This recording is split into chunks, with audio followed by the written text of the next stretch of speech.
Alors la Peugeot 208, elle obtient une amélioration d'autonomie. Pour garder l'avantage dans le segment, la Peugeot 208 et Opel Corsa se mettent à jour et annoncent plus d'autonomie. 430 km. Oh, à d'autres. Hein. 430 km avec 51 même kilowattheures utiles. Oui, bon, ouais, faut pas y croire. Hein. Ah non, hein. Faut arrêter de nous prendre pour des jambons. Hein. Connectée à la machine électrique M3 de e-Motors, elle permet à la citadine de revendiquer au mieux 433 km de LTP. Cependant, cette amélioration n'est pas une nouveauté, comme nous l'avions estimé lors du super test. Nanana. La Peugeot i208 restylée embarque depuis ses débuts cette batterie, jusqu'alors officiellement réservée aux différents SUV, Junior, Jeep Avenger ou Peugeot i308.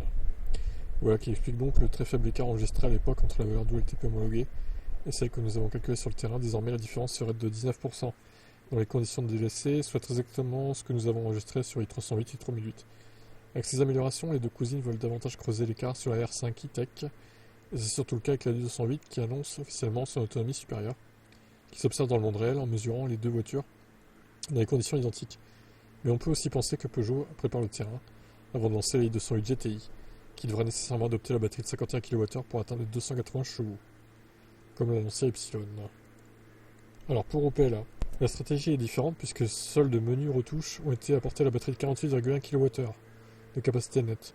On apprend ainsi que la chimie des cellules FDB a été modifiée et que le rendement a été revu. Sans plus de précision technique, Opel indique désormais une consommation homologuée de 14,2 kWh au 100 pour une autonomie maximale de 429 km. On est presque au final... alors avec 3 kWh de moins, on est presque au niveau de la i208.